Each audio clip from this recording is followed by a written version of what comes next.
You Can't Make This Shit Up, Episode 3 with Paul Elam and Tom Golden. Let's see what they're doing. Good morning, good afternoon, good evening, wherever you are in the world. I am Paul Elam, joined by Tom Golden of MenAreGood.com. Hello, Tom. How are you doing? Paul, I'm doing good. How about yourself? Well, I'm doing just as good as I can be. And tonight we're going to do another round of You Can't Make This Shit Up. Because as we know from anybody that reads the news these days knows that you can't make this shit up feeling that you get whenever you read a lot of news stories. You really can't. And we've got some doozies for you tonight. Keep in mind, we had a lot to pick from. But what you're getting tonight is the four we settled on. And we are going to start with a tragedy over the Yangtze River Bridge in China. And as you'll see on this video, a woman who was riding this bus that had 15 passengers and a man driving had missed her stop and felt like it was a driver's fault. And she approached him and attacked him, striking him on the head with her smartphone and causing a wreck that sent the bus careening over the edge of the bridge into 250-foot deep waters, killing everybody on board. They've recovered, I think, 13 of the bodies. There's still 2 missing. And of course, the media and even the general public, if you look at the YouTube commenters to the video that's on YouTube, and if you look at the comments to the news stories on this, you will see all kinds of people and the authorities are saying, well, it's a shared responsibility event. A shared responsibility event.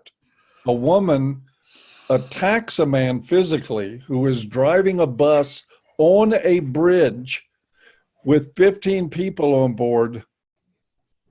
A tragedy happens, the bus wrecks, everybody dies, but it's partly the man's fault. Help me with this, Tom, please. Well, of course it's his fault. Gynocentrism. And again, you can't make this shit up. It's crazy. It's absolutely crazy. I mean, you can see the video. I mean, the video is just clear as bell. She's smacking him while he's trying to drive a bus on a bridge. It's like, and if you look at that video, now there is one part there where he steers abruptly to the left. Yes.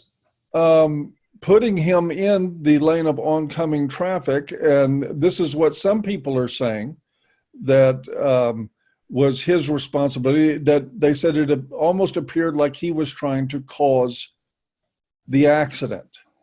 Now, let me tell you, and I'm dying to hear what you got to say about that, Tom. But let me say first that I'm trying to imagine, I'm driving a bus and a woman attacks me. Why on earth would my first reaction to be to intentionally cause an accident by steering into oncoming traffic? What would be the rationale for that? Did he even have time to think? Was he just impulsively moving? He had struck back defending himself, but she was continuing the assault on him, and he abruptly steered the bus. To me, that just seems like a guy that didn't know what to do and just lost control and just started making motions just to be kinetic, just to be doing something in the middle of this assault. But why they are trying to target him as intentionally causing this tragedy is beyond me. I mean, what were your thoughts when you saw that? My thought was the woman who hit him was primarily the culprit. That, I don't know about you, but when I've been hit before, I'm not thinking straight, and he was trying to block. He was trying to, put his arm up and trying to drive the damn bus and trying to keep her from striking him again. And when that kind of thing happens, I mean, I'm sure that he probably misperceived the situation, overcorrected one way or the other. And maybe panicked a little bit. Yeah, it's disorienting as hell when, you're trying to drive and someone hits you. I mean, that's just bizarre. It's absolutely bizarre. So, my own sense is I'd hold the woman close to 100% responsible. I'd have to give it 100%. I got to tell you, I think that no matter what happens, from the moment you attack somebody, it's on you. Yeah, exactly. And I don't care what the circumstances is. Yeah. I mean, somebody attacks somebody out on the street and that person turns around and breaks their jaw, which a lot of people would call an overreaction. The law would even call it an overreaction in a lot of cases. Not to me. That when you assault somebody, you can't expect them to act rationally. They're acting defensively. And they are likely and prone to, quote, overreact. But that is the sort of thing that happens when you launch a physical assault on somebody. Once you launch the assault, all bets are off. We saw that with and I can't even remember the guy's name. He played for, he was a NFL football player. And his fiance was attacking him in Ray Rice. Yeah. Ray Rice. Yeah. And she hit him twice. She hit him twice, and he cold cocked her. Man, he knocked her out like, yeah. And I'm gonna be honest. I thought it was funny as hell too. She went down like a sack of potatoes. But the thing is, he got crucified for that. Yes. But the fact of the matter is, you don't get to hit people with impunity most of the time in life. There is going to be a cost, and you cannot, I don't blame him for what I did. Did I think he hit her too hard? Yeah. But at the same time, he was reacting to an attack. Yes. And I think this thing applies in this bus too. I mean, a horrible tragedy. All these people died unnecessarily. Why? Because he missed a stop. Imagine, Paul, that it had been a female bus driver and a man had hit her in the head with a phone. What would people say? Oh, it would be all his fault. Exactly. There wouldn't be any discussion. There would not be a question. And all those deaths would be on his hands. There would be a great tragedy. But the gynocentrism in this, here's what's really funny. Folks, if you follow the link and read the story to this, you'll find in the middle of that story, how they embed related stories.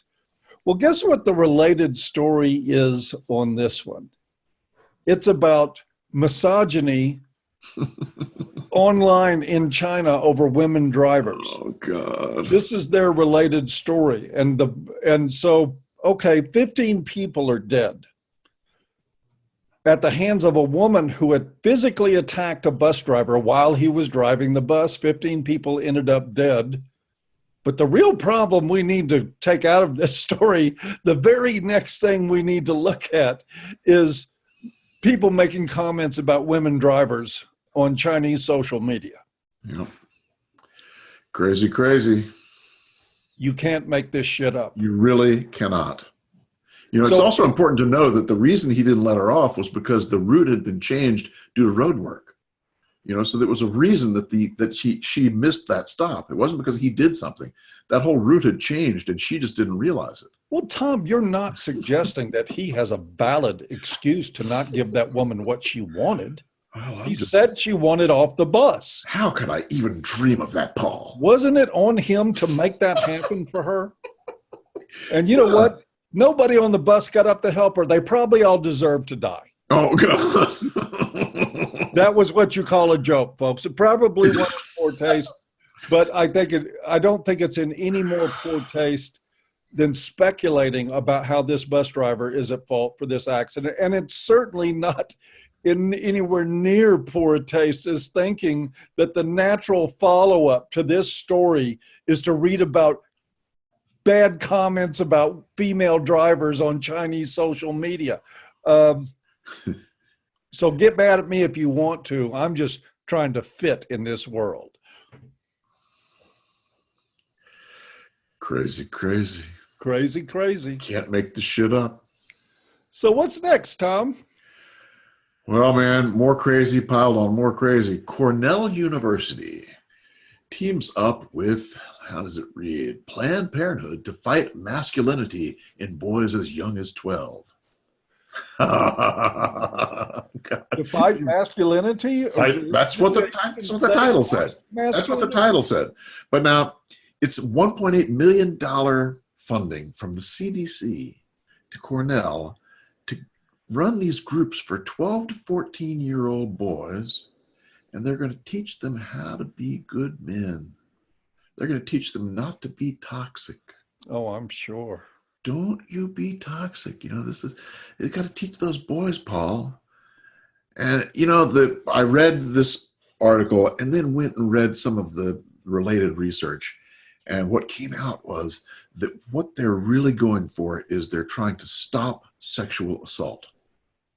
And so they're going to try and change these boys early in life, and maybe then they could keep them from being sexually assaulting people, right? Well, of course, they're going to stop sexual assault. So, okay, naturally, they're going to work with young girls in forced envelopment too. They're going to stop. And that's the kicker, is there's nothing for girls, even though boys and girls actually in their relationships are about equal. And at least the research I've read shows them to be about equal in both victimhood and perpetrators, but they only go after the boys. Can you say that word, gynocentrism? Yes, I can. Yes. And here's what I think, Paul. There's probably 1% of males who are, quote, what they call toxic, right? I mean, less than 1% of males are guilty of violent crimes every year, right? Something like that. Yep. So they're talking about a very tiny percentage of the population. They want to teach these boys not to be that 1%. But wait a minute. How many girls become prostitutes? What percent of women do you think become prostitutes? I don't have any idea. Well, and wait a minute. That could be a trick question. Oh, it is a trick question. Let's define prostitute. Having someone pay you for sex. All right, so 80, 90%? That's what I thought you might say. And yes, some people would go along with that and say, yep, most of them are. Yeah, folks, that part, the remark about the bus, that was a joke. What I just said, not a joke. Yes, and I can understand your perspective. But the research I saw is from this, it's not research, it's a, poll by the YouGov people. They asked both men and women if they had been ever been paid for sex. 6% of women said yes, they'd been paid for sex. 6%. So I'm thinking, where's Janice Whitlock in helping these young girls to not become prostitutes? They become prostitutes at an alarming rate. And no one's doing a thing, Paul. No one's doing one thing. And that was just, let's call it what it is. That was just the 6% who recognize their transactional sex arrangements as prostitution, as actually taking money. Yes, and there's a lot more out there who, the whole thing of marriage is basically based on that idea. Sex is a part of the whole deal. The man's providing and protecting is a part of the whole deal. So yeah, and you could look at it from that perspective and say a lot of women are prostitutes. But I think what you're talking about is that 6% had actual prices in mind. Yes, X amount of dollars and had used those prices. Yes. So it's like, isn't that toxic? Don't people think that prostitution is probably not a good thing? And of course, then again, look at it, gynocentrism again, because prostitutes are victims, right? They're the victims. Oh God! So you can't make this shit up, Paul. They're men exploit women. The women walk away with the money, and the men just walk away with a little sexual release. Yeah. But that's somehow exploitation that works one way. No, I tell you, I really, really hate to think about what it means of the parents that would allow their boys to even become part of who are these and they probably don't give them a chance. And the other piece that they talk about is that they're only doing this, or it looks like they're only doing this with the minority kids. Oh, well, that makes a lot of sense to me too. I mean, listen, you scratch a feminist, you find a misogynist and a racist almost every time. Yeah. Yeah. And feminists have not been bashful about targeting minority men. Huh. Well, they're doing it here. For a It looks like that. long That's time. not a sure thing yet, but it looks like it. It appears to be that the population they're looking for, and they're going to do, I think it's like 700 boys are going to be involved in this. What's really interesting is it was supposed to start last summer, and I've been digging and digging and digging, trying to find some results that have come up. Nothing. Zero. Zilch. Silence. So it may have died in the water. I mean, we really don't know yet. And Whitlock's not responding to questions, and neither is the group that's supposed to put the research together. No one's answering anything. So because we have a much larger problem, I think, around school teachers and young boys that is getting no attention at all, despite the fact that it's epidemic in proportion. And of course, we live in a society, we've got all these school teachers that are grooming boys for sex, abusing them sexually. Yeah. And then you go on to sites like the Houston Press, where you can find an article that says the 10 hottest sex offenders that are women. Really? And most of them are school teachers that have groomed and sexually exploited underage boys. And they rank them by how hot they are. Gynocentrism, baby. When we say you can't make this shit up, we're not kidding. We're telling the very good truth. Boy, oh boy, oh boy. How about number 3? Number 3, and you can't make this shit up, Anna Edwards. Oh my God. Matter of fact, we'll pop a picture of her up on the screen here. There she is. Get a look at her big neotenous eyes. So childlike and innocent. Well, she ran over Brian Croxton, a 77-year-old man in Manchester, England, ran over him and killed him. He fell down in the road ahead of her. Another car almost hit him, but avoided him. She ran over him, went down the road, turned around, came back, took a look at him as the crowd was gathering around him as he was dying, and then took off and left the scene. Now, you'd think, okay, there's, vehicular homicide. She was, by the way, on a call with her boyfriend, arguing with her boyfriend when she ran him over. Yeah. Yep. On the phone. It was a hands-free call, as though it made a lot of difference in this case. Well, you'd think, okay, vehicular homicide. You would think hit and run. Right. You would think all kinds of litany of charges. She was fined 500 pounds and didn't lose her driver's license. She's back out on the roads now. That was what the court decided. And here's my theory, Tom. We already know that women in general just literally get away with murder. They do. They get away with it over and over and over again. Yes. But this is almost like a 500-pound fine. That's like, man, they should have bought her a new car and given her the 500 pounds. I mean, as long as they're going to treat it with such absolute indifference to the death of this poor old man, they should have rewarded her a little bit more. But I think as you look at her image and you look at those eyes, which are their classic neotenous features. Yes. She looks like just a woe, and I can imagine her turning on the tears in the courtroom and showing those big baby blues or whatever fucking color they are to the magistrate, that probably bought her a pass. Unlike, I think an average looking woman or an unattractive woman would have probably gotten a year or something like that, would have gotten a little bit of time. Easy. And at least lost her fucking driver's license. I can't even believe she walked out of there with her driver's license.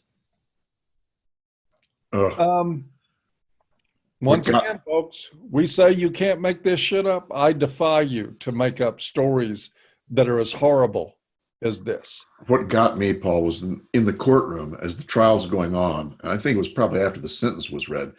The woman turns to the family of the man who died and mouths the word sorry. Like that. Oh, God. I just cringed when I read that. It's just horrible. In fact, that whole story was so hard to read. This poor old guy, he's like 80-something, wasn't he? He had just gone to his band. He was part of a brass band, and he really enjoyed it. Well, he came out of there, and at the crosswalk, he stumbles, and he can't get up. He can't get up. The first car swerves to miss him. The second one is her 100 yards away. Boom, boom, runs right over him. She thought it was rubbish. And the court proved she was right. Okay, exactly. Just, I had the hardest time reading that story. It was just so sickening. Just so sickening that people don't give a shit about that old man, you know? I guess he was a white guy, so that makes it even worse, you know? He doesn't count. Oh, man. Old white man and her pretty girl with big eyes.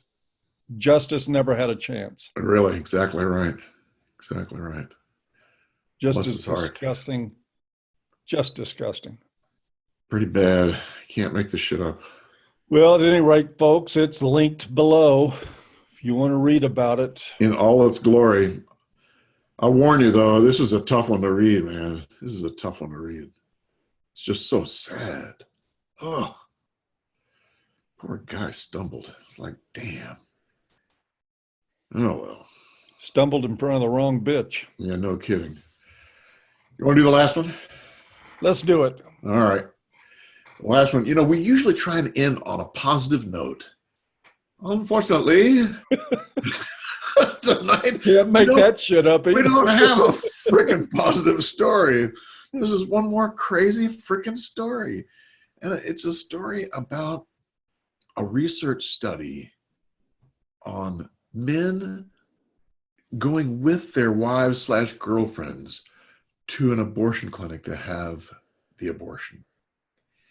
And the researchers, they quote some other research. In fact, let me read you this. Whereas previous explorations of men's abortion experiences described sentiments of loss, grief, helplessness, and victimization, coil and ruin. These are two great researchers. I know these people personally. We've spoken at 2 or 3 conferences together. I love them. And they're really, you know, they go with the facts. They're not ideologues, and they print what they find out to be the truth. Anyway, so that's what they found out, was that men in accompanying abortion, women who are getting an abortion, end up with grief, loss, helplessness, and victimization. That's how they feel.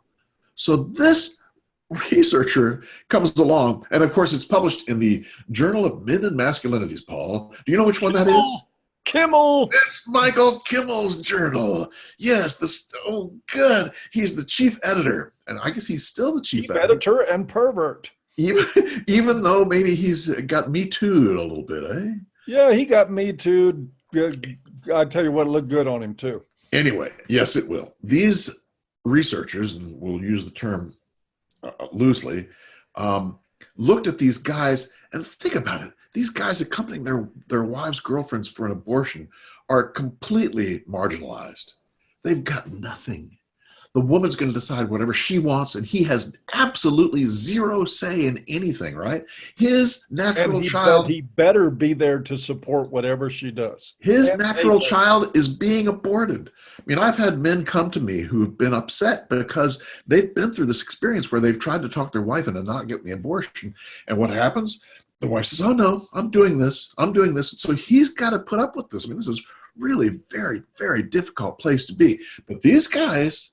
they don't look at the grief or the victimization or the helplessness or anything like that. Those are feelings. Men can't have those. What do they look at? They look at their masculinity. And they break these guys down into 5 different categories of masculinity. The first, of course, is hegemonic masculinity. And that means he's John Wayne. He's going to push her around. Everything's dominance over women. He's going to do what he wants to do, blah, blah, blah, blah, blah, blah. The next is complicit. That means you're kind of hegemonic, but you're not really good at it. So you just kind of look up to John Wayne. You don't really do it yourself, but you admire him for having done it himself. And then it goes down from there. And they get down to the very last category, which is reformed. Reformed, Paul. Reformed. Now, I want you to guess what reformed means. Well, I don't think I have to guess. I think it means that you paid attention to Madame and got your head on right. That's right. All of those who fell into the reformed category were also the ones who never said word one that was negative about her and the abortion. They agreed with whatever she wanted. Any of the other four categories, they disagreed with her somewhere along the line, and even a slight disagreement throws you out of the bus. That's a bad example to use, but it throws you out, right? Especially given the light of other stories tonight. That's what I was implying, yes. So the men are completely and utterly victimized by this research if they do anything to stand up for themselves. So in other words, if they say anything other than, well, of course, darling, I think it's wonderful that you kill my baby. That's right. That's exactly right. And they kind of said, well, it's okay for them to disagree as long as they don't tell her about it. So, it's like the only reform you can get is these guys who are doing it because that's what she wants and that's only what she wants. Crazy stuff, right? Well, it gets worse, but, the funny thing to me was, at the end of a lot of research studies, they'll have this thing about conflict of interest, right? And there's at the end of the article said, the authors of this article have no conflicts of interest at all, no conflicts. And then the very last paragraph says, the authors disclosed receipt of the following financial support for the research, authorship, and/or publication of this article. This research was funded through the Fellowship in Family Planning Research Fund. Oh my Now, God. I wonder how much this group coughed up for this research, but I went and found the website. No conflicts. I went and found the website of the Fellowship in Family Planning Research Fund, and here's their mission statement. The Fellowship's vision is to ensure that quality abortion and contraception are valued as core essential components of women's health. For more information, see Dead Babies Are Us. Yeah, right. .com. It's like, that's not a conflict? Wait a minute, what the hell? That's crazy. The people who are paying them money to do the research they're an abortion advocacy group. Yeah. It's just nutty. It's just nutty. But no conflict there. Oh my gosh. So, this is one more, you can't make this shit up.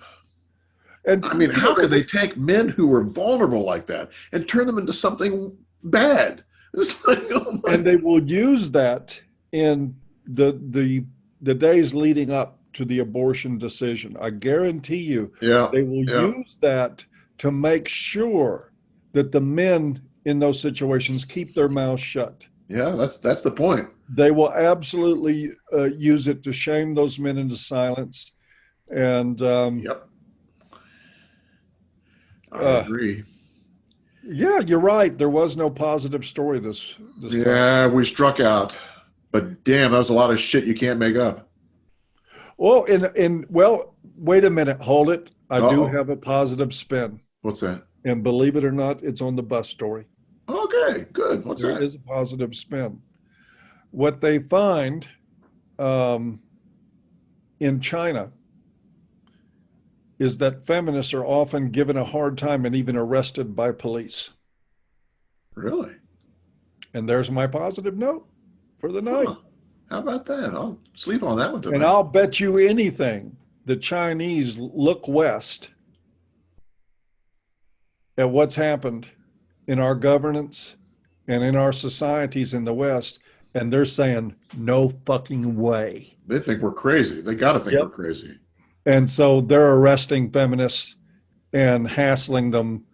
And if we had done that a long time ago, we'd have a better world right now.